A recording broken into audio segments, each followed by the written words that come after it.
ברוך אתה אדוני אלוהינו מלך העולם אשר ברא ששון ושמחה חתן וכלה גילה ורינה דיצה וחדווה אור. ברוך אתה יהוה אלוהינו מלך העולם אשר בחר בנו מכל המין ונתן לנו את תורתו. ברוך אתה Yahweh, נותן התורה, בשם Yeshua Hamashiach. Bendito seas tú, Yahweh, nuestro Elohim, Rey del universo, que nos has apartado entre todas las naciones para darnos tu Torah. En el nombre bendito de Yahshua, te damos gracias por esto y por mucho más. Amén y amén.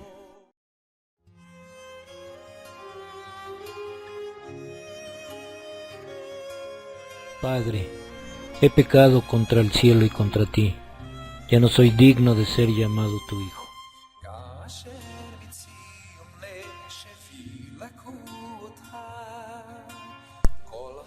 Shalom. Hola mis amados, nuevamente estamos aquí, pues por la infinita bondad de nuestro Abacadosh que es Yahweh, y nos permite estudiar su Torah. Hoy veremos el tercer estudio, mis amados, de esta serie de 5 titulado El Hijo Derrochador. Esta historia, conocida como la parábola del Hijo Pródigo, es la que dio a conocer desde un principio la Iglesia Católica, y como es su costumbre, cambia las palabras, pues le puso el Hijo Pródigo, y así lo heredó a sus hijas, mis amados. Bien, tomen sus escrituras porque pues vamos a comprobar de qué se trata esta parábola. En el libro de Lucas capítulo 15, versos del 11 al 32, esta parábola de la cual habla Yahshua se refiere al hijo derrochador y desperdiciado. Esta es la verdadera expresión de la palabra contada por Yahshua, como veremos a continuación.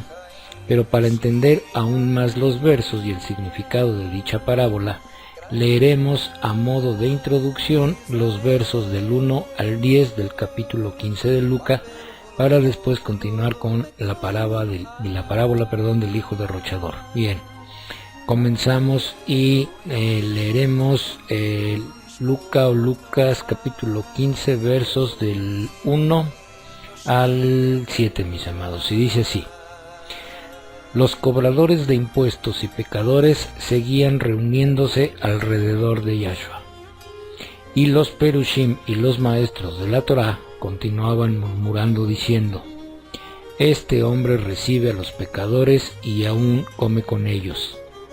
Así que les contó esta parábola: Si uno de ustedes tiene 100 ovejas y pierde una de ellas, ¿no deja las otras 99 en el desierto y va tras la perdida hasta encontrarla? Cuando la encuentra, la levanta a sus hombros alegremente y la carga, y cuando regresa a su casa llama a todos sus amigos y vecinos, los reúne y dice: Vengan, celebren conmigo, porque he encontrado la oveja perdida. Les digo que de la misma forma hay más alegría en el cielo por un pecador que se vuelve a Yahweh de sus pecados que por los otros 99 personas justificadas que no necesitan arrepentirse. Bien, en estos versos que acabamos de leer, dice que cobradores de impuestos y pecadores se reunían alrededor de Yahshua. Esta gente que se reunía a escuchar era hebrea, de la nación de Israel. No eran ni griegos, ni egipcios, ni de ninguna otra nación. Eran israelitas, ya que el pueblo de Israel esperaba a su Mashiach y veían en Yahshua a este Mashiach. Imagínense, mis amados, esta escena donde Yahshua les está hablando y todo lo que les hablaba era concerniente tanto a la Torá como al Tanaj, ya que el pueblo de Israel en ese momento no tenían ni la menor idea de lo que sería después el Brit Hadashah, o llamado Nuevo Testamento, ya que todavía no se había escrito. Estos versos que leímos también nos enseñan claramente que el pastor es quien va tras la oveja perdida, no es la oveja la que regresa al pastor. Veamos estos otros siguientes versos, mis amados, ahí mismo en Lucas, versos del 8 al 10, y dice: otro ejemplo. ¿Qué mujer, si tiene 10 dracmas y pierde una de las valiosas monedas, no encenderá una lámpara, barrerá su casa y buscará por todos los rincones hasta encontrarla? Y cuando la encuentra, llama a todos los amigos y vecinos para reunirlos y decirles: vengan, celebren conmigo, porque he encontrado la dracma que había perdido. De la misma forma hay alegría entre los malajim de Yahweh por un pecador que se arrepiente. Bien, perdón. Nuevamente podemos notar que en esta otra parábola, la mujer es la que busca su moneda perdida, no es la moneda la que vuelve a su dueña. El verso 10 dice: hay alegría entre los malajim de Yahweh por un pecador que se arrepiente. En el verso 1 leímos que cobradores de impuestos y pecadores se reunían a escuchar. Bien, si te estás preguntando, mi amado o mi amada, ¿qué pasa con los pecadores que no son hebreos de nacimiento? Bueno, déjame decirte que tanto tú como yo no sabemos si tenemos sangre hebrea fluyendo por nuestras venas. Sí, mis amados, eso puede ser posible. Te lo voy a explicar brevemente. Mira, yo soy mexicano, pero si yo me fuera a Canadá y me caso con una canadiense, bueno, pues mis hijos obviamente tendrían la nacionalidad canadiense, ya que nacieron en ese país. Pero al crecer mis hijos, si yo tengo un varón y se va a estudiar a París y se casa con una francesa, entonces sus hijos serían franceses. Y si mi hija conoce, por ejemplo, en Canadá a un alemán y se va a vivir con su esposo a Alemania y tienen hijos, pues sus hijos son alemanes, ¿correcto? Bien, entonces, ¿mi sangre que es mexicana la tendrá toda mi descendencia? Claro que sí, aunque a lo mejor mi novena, décima o 11ª generación no sepa que fluye sangre mexicana por sus venas. Bien, esto mismo pasó con la casa de Israel al extranjerizarse o prostituirse con las naciones, como dice la Torá. Entonces, el día de hoy, mis amados, no sabemos si nosotros de alguna manera somos descendientes de la casa de Israel o no. Solamente eso lo sabe nuestro Creador. Por eso Yahshua dijo claramente: he venido solo por las ovejas perdidas de la casa de Israel, como veremos a continuación. Entonces, como vimos en el estudio pasado, Ruth declaró por emuná o por fe las siguientes palabras: tu pueblo será mi pueblo y tu Elohim será mi Elohim. Eso mismo es lo que debemos hacer nosotros, mis amados. Esto ya lo había comentado, y por consiguiente pues nos convertimos en ciudadanos, o en esas ovejas perdidas por las cuales viene nuestro Mashiach Yahshua. No importa si eres descendiente directo o no del pueblo de Israel, simplemente si tú crees en el Mashiach y cumples con la Torá, Yahweh entonces te considera como un ciudadano de Israel. Bien, mis amados, entonces estas dos parábolas que acabamos de leer nos explican la misión de Yahshua. Él vino por las ovejas perdidas de todo Israel para traerlas de regreso a él, a la obediencia a la Torá y al reino de Yahweh. Recordemos nuevamente, mis amados, que cuando Yahshua estaba contando estas parábolas, él hacía alusión a lo escrito en el Tanaj, ya que el Brit Hadashah o Nuevo Pacto aún no se había escrito. Bien, veamos 2 versos para comprobar lo anterior. Estos versos están en Matillá capítulo 10 versos 6 y 7 y Matillá capítulo 15 verso 24. Y dice así: vayan mejor a las ovejas perdidas de la casa de Israel y al ir proclamen: el reino de Yahweh está cerca. Él dijo: yo he sido enviado solo a las ovejas perdidas de la casa de Israel. Bien, debido a la dispersión de Israel Efraín por el mundo entero, hay mucha sangre israelita en todas las naciones. Por tanto, cuando Yahshua dice esto, son ambas casas de Israel por las cuales él vino, aparte de los extranjeros que se quieran unir a Israel, por la sangre del Mashiach y obediencia a la Torah, como ya mencioné anteriormente. Todos los que vengan son ciudadanos de Israel. Hay que notar aquí que Yahshua dice que vino por Israel. Él no vino por ninguna iglesia pagana, mis amados. La casa de Yahudá tiene Torah, pero no tiene al Mashiach, ya que no creen en él. Y la casa de Israel, Efraín, tienen al Mashiach, pero no tienen Torah, como vimos en el estudio pasado. Ahora entremos ya a estudiar de lleno y entender la parábola del hijo derrochador. Leamos los primeros 3 versos de este capítulo 15 de Lucas, que son versos del 11 al 13, y dice así: Otra vez Yahshua dijo: un hombre tenía 2 hijos. El menor dijo al padre: Padre, dame la parte de la fortuna que será mía. Por lo tanto, el padre dividió la propiedad entre ellos. Tan pronto como pudo convertir su parte en dinero, el hijo menor se fue a un país lejano, donde derrochó su dinero viviendo una vida atolondrada. Bien, el verso 11 nos muestra simbólicamente que los 2 hijos son las 2 casas de Israel y el padre de estos hijos es Yahweh. El verso 12 nos enseña la manera como la casa de Israel, Efraín, se separa de su Abba Yahweh y de su Torah, ya que el verso dice que el padre dividió la propiedad de la misma manera en que Yahweh dividió el reino de Israel. Esta propiedad se refiere a la herencia que tenía todo el pueblo de Israel de ser una nación de sacerdotes para todo el mundo.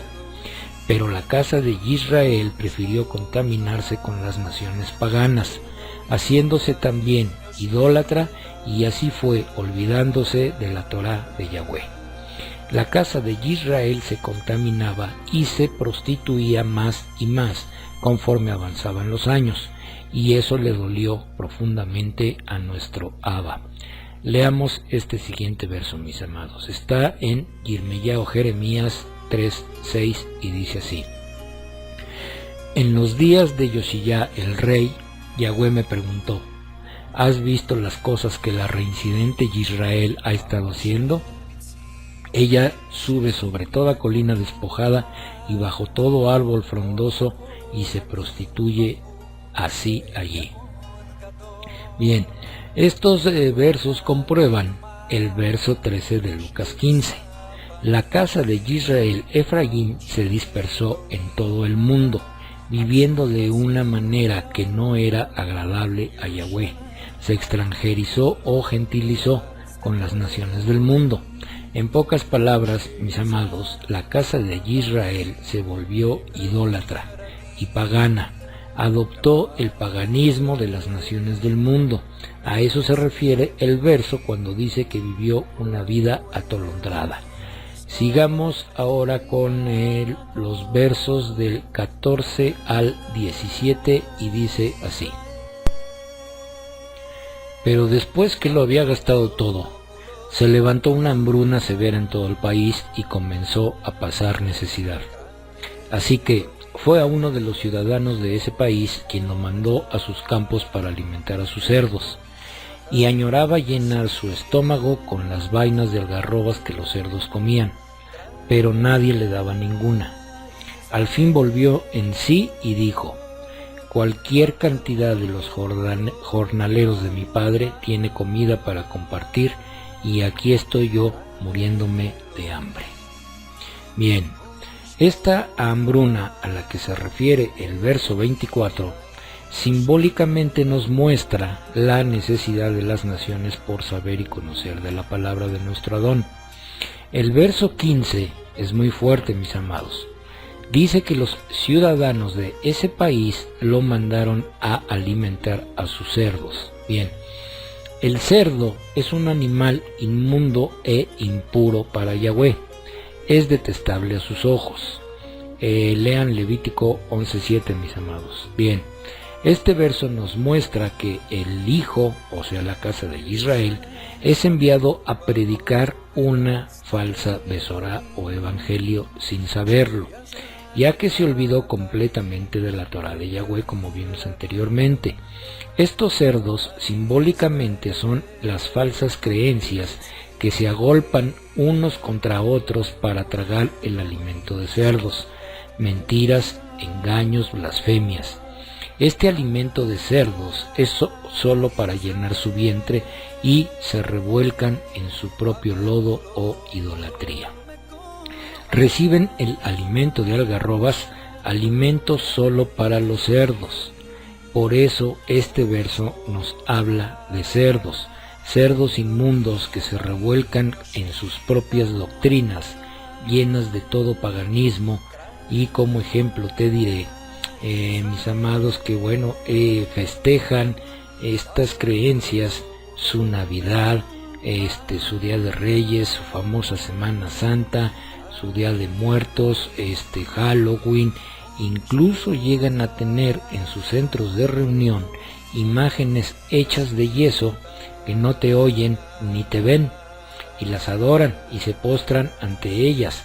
Esto lo hace la madre ramera, y las hijas, aunque no tienen imágenes, pero ponen una menorá y hasta tienen la bandera de Israel ahí en sus centros. O sea, pura hipocresía, mis amados. La casa de Israel sigue aún mentida en todo esto y no lo sabe. Por eso el verso 16 dice: añoraba llenar su estómago con las vainas de algarrobas que los cerdos comían y nadie le daba nada, porque la voluntad de nuestro Abba es que no comamos algarrobas. Estas algarrobas representan simbólicamente las falsas enseñanzas de las diferentes creencias. Ellos reciben el alimento que sus líderes les dan, alimento para cerdos, y la gente se lo come. Llenan momentáneamente sus vientres cada domingo porque no leen, no estudian, no escudriñan la palabra de nuestro Abba, y así seguirán hasta que no recapaciten de su terquedad.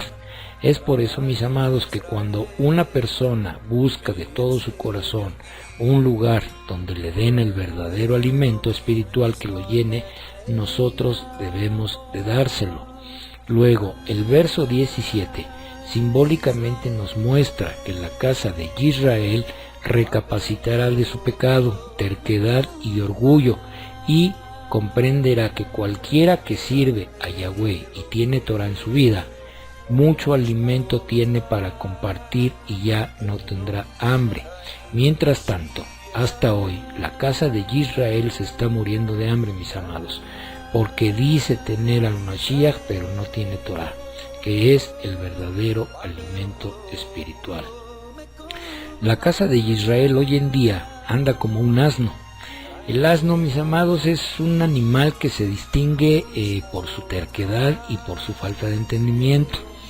Miren, vamos a leer ahorita unos versos que cuando yo los leí, mis amados, de verdad fue cuando entonces mi vida quedó sellada por la palabra de mi Abba Yahweh. Bien, leamos estos versos, mis amados. Vamos al libro de Oseas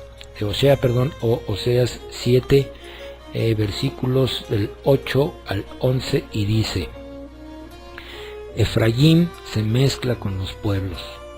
Efraín se ha convertido en una torta a medio hornear. Los extranjeros han devorado su fuerza, pero él no lo sabe.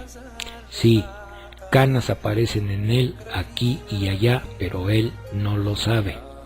El orgullo de Israel testifica en su rostro, pero a pesar de todo esto, ellos no han regresado a Yahweh su Elohim, ni lo han buscado. Efraín se comporta como una paloma necia y tonta, yendo por ayuda a Mitzrayim y luego a Ashur. Bien, la soberbia, terquedad y orgullo del que habla este verso 10 impide que la gente, mis amados, se vuelva a Yahweh, porque la soberbia no reconoce la necesidad de ayuda, ni humana ni divina. La soberbia intensifica nuestra transgresión, ya que no podemos arrepentirnos sin que primero hayamos renunciado al orgullo. Bien, luego en el verso 11 le llama paloma necia, expuesta a perderse, que se extravía fácilmente. La necedad de Israel se revela cuando piensa que puede encontrar ayuda en instancias humanas como los poderosos reinos de Mizraim y Ashur. Manahem, el rey de Israel, había pagado a Ashur para que lo apoyara militarmente. El rey Osea se rebeló contra Ashur y fue a Mizraim a pedir ayuda. Los reyes de Israel, mis amados, fueron varias veces a aliarse con diferentes naciones cuando primero debieron de aliarse con nuestro Abba Yahweh. Bien, esto les dejo los versos, hermanos, por si los quieren leer en su casa. Están en Segunda de Reyes 15, 19 y 20 y Segunda de Reyes 17, 4. Bien, sigamos. Y como mencioné anteriormente, mis amados, Israel Efraín es como un asno. Ya vimos cuáles eran las características de un asno: terquedad y falta de entendimiento. Bien, leamos ahora ahí mismo en Osea capítulo 8, versículos 8 y 9, y dice: Israel ha sido tragado, ahora está entre los goyim como vasija inservible, porque ellos subieron a Asiria como asno montés para sí solo. Efraín con salario alquiló amantes. Bien, en estos versos Israel es comparado con un asno, y también dice que alquiló amantes, o sea, idólatra o otros dioses falsos y paganos. Bien, ahora veamos lo que dice la escritura, mis amados, referente al asno. Vamos a leer dos versos que están en Shemot o Éxodo capítulo 13, versos 12 y 13, y dice: Ustedes apartarán para Yahweh todo lo que primero es nacido del vientre. Todo animal primogénito macho pertenecerá a Yahweh. Todo primogénito de un asno redimirán con un cordero, pero si escogen no redimirlo, quebrarán su cerviz, pero del pueblo redimirán todo hijo primogénito. Bien, mis amados, pongan mucha atención a lo siguiente. El verso 12 que acabamos de leer dice que todo primogénito de todo animal pertenece a Yahweh, pero el primogénito del asno tenía que ser redimido por un cordero sin mancha. Esto lo vimos en el estudio del sacrificio del cordero, mis amados. Bien, este asno, si no era redimido por un cordero, entonces tenían que quebrar su cerviz o romperla, o sea, en pocas palabras, matarlo. Entonces, la casa de Israel, al ser comparado con un asno, tenía que ser muerto por el pecado que cometió contra nuestro Abba Yahweh. Pero no fue así. Yahweh tuvo misericordia de la casa de Israel y lo redimió. Veamos el siguiente verso, mis amados, y la siguiente imagen, y comprenderemos aún más, mis amados. Bien, vamos a leer el libro de Yahanán o Juan, capítulo 12, versos 14 y 15, y dice: Después de encontrar un potro de asno, Yahshua montó sobre él, así como dice en el Tanaj: Hija de Sión, no temas, mira, tu rey viene sentado en un potro de asno.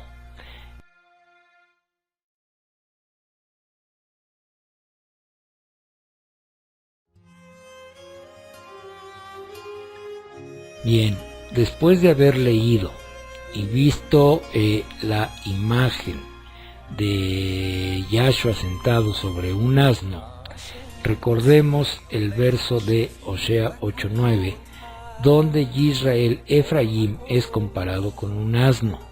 Esto simplemente nos muestra, mis amados, que Yahshua es el Cordero sin mancha que redimió a la casa de Israel. También simbólicamente representa a Yahshua trayendo a la casa de Israel para juntarla con la casa de Yehudá, en la tierra de Jerusalén. Bien, leamos estos otros siguientes versos, mis amados, vamos a leer mis amados, son 5 versos. El primero está en Isaías 14:1, Yehezkel o Ezequiel 11:17, Matitya 24:31, Yehezkel 37:16 y nada más, mis amados. Y 17, perdón. Bien, dice el primer verso: pues Yahweh tendrá misericordia de Jacob. Él otra vez de nuevo escogerá a Israel y los asentará en su propia tierra, donde los extranjeros se unirán a ellos, juntándose a la casa de Jacob. Por lo tanto, así dice Yahweh: yo los recogeré de entre los paganos y los juntaré de los pueblos donde han sido dispersos, y yo les daré la tierra de Israel a ustedes. Y enviará a sus malachim con un gran shofar, y reunirá a su pueblo escogido de los 4 vientos, de un extremo al otro del cielo. Tú, Ben Adam, toma un palo y escribe en él, para Yehudá y aquellos unidos con él entre los hijos de Israel. Toma otro palo y escribe en él, por Yosef, el palo de Efraín, y a toda la casa de Israel que pertenece a él. Finalmente, tráelos juntos a un solo palo, para que se conviertan en uno en tus manos. Bien, mis amados, con estos versos pues se comprueba todo lo anterior. Yahshua trayendo a Israel Efraín para juntarla con Yehudá, Benjamín, y formar nuevamente un solo reino o un solo palo. Bien, sigamos con la parábola del hijo derrochador. Ahora leamos los versos de Lucas 15, versos del 18 al 24. Y dice así: me voy a levantar, regresaré a mi padre y diré: Padre, he pecado contra el cielo y contra ti, ya no soy digno de ser llamado tu hijo. Trátame como a uno de tus jornaleros. Por lo cual se levantó y se dispuso a regresar a su padre. Pero cuando aún estaba lejos, su padre lo vio y fue movido a compasión. Corrió y echó sus brazos sobre él, besándole tiernamente. Su hijo le dijo: Padre, he pecado contra el cielo y contra ti, ya no soy digno de ser llamado tu hijo. Pero su padre le dijo a sus esclavos: Pronto, traigan una túnica, la mejor, pónganla sobre él, pongan un anillo en su dedo y zapatos en sus pies. Traigan el becerro que ha sido engordado y mátenlo, comamos y celebremos, porque este hijo mío estaba muerto, pero ahora ha revivido de nuevo. Estaba perdido, pero ahora ha sido encontrado, y comenzaron a celebrar. Bien, mis amados, este hijo aún estaba lejos y su padre lo vio. El padre corrió hacia el hijo y lo besó tiernamente. Aquí nos demuestra nuevamente que el padre es quien va a buscar al hijo. Después le puso una túnica, la mejor, y lo calzó e hizo fiesta. En un tiempo, mis amados, nosotros también estábamos lejos de nuestro Abba, pero él, en su gran misericordia, también se apiadó de nosotros. Nos redimió con la sangre pagada por el Cordero, que es sin mancha y sin pecado. Nosotros merecíamos que nuestra cerviz fuera quebrada, pero Yahshua murió para traernos de regreso a él, a su Torá y a la tierra que él juró a nuestros padres. Él nos da vestiduras nuevas, blancas como la nieve. Ya no estamos apartados de la ciudadanía de Israel. Ahora tenemos esperanza, tenemos Mashiach y tenemos Elohim. Baruch Hashem, Yahweh Tsebaot, mis amados. Bien, leamos los últimos versos, mis amados, en capítulo 15, versos del 25 al 32, y dice: Ahora bien, su hijo mayor estaba en el campo cuando vino y se acercó a la casa. Oyó la música y las danzas, de modo que llamó a uno de los sirvientes y le preguntó: ¿qué está pasando? El sirviente dijo: tu hermano ha regresado, y tu padre ha mandado a matar al becerro engordado, porque ya lo tiene de regreso sano y salvo. Pero el hijo mayor se enojó y no quería entrar en la casa. Por lo tanto, su padre salió y le suplicó. Mira, respondió el hijo, yo he trabajado para ti por todos estos años y jamás he desobedecido tus órdenes, pero nunca me has dado un cabrito para celebrar con mis amigos. Ahora este hijo tuyo viene, quien despilfarró tu propiedad con prostitutas, y por él matas al becerro engordado. El padre dijo: Hijo, tú estás siempre conmigo y todo lo que tengo es tuyo.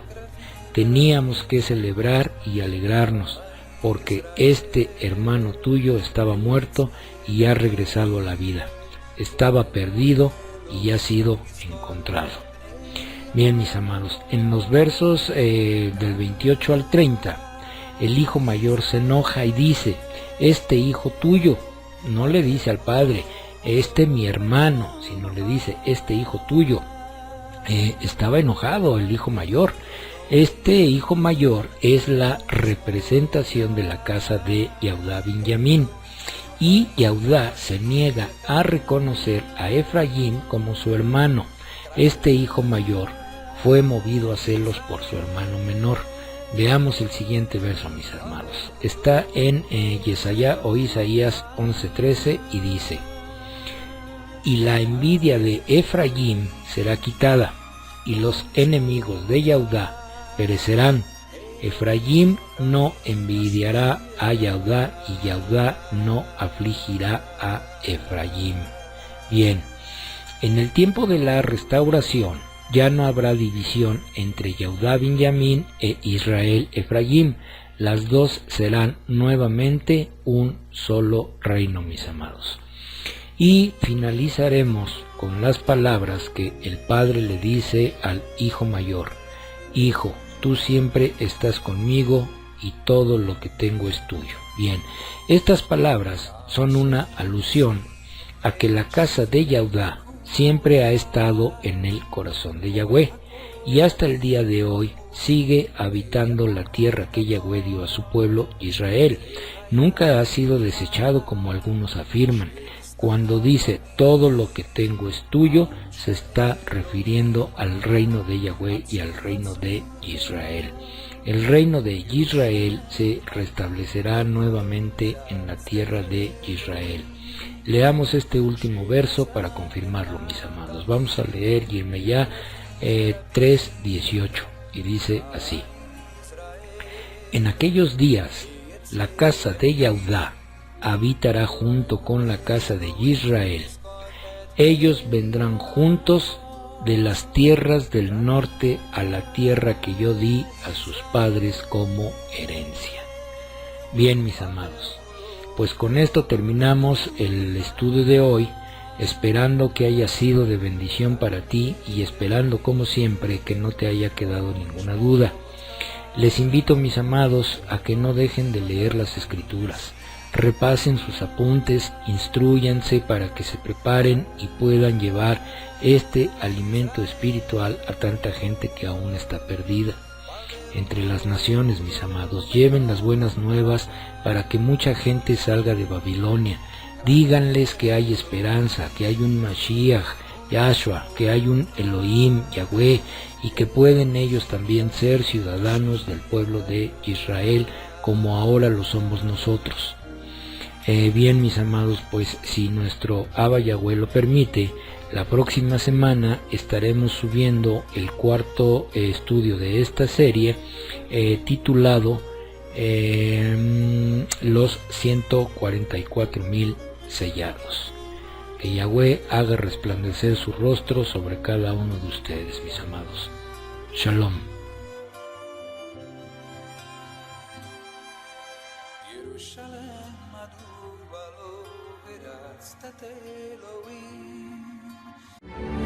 ברוך אתה אדוני אלוהינו מלך העולם, אשר ברא ששון ושמחה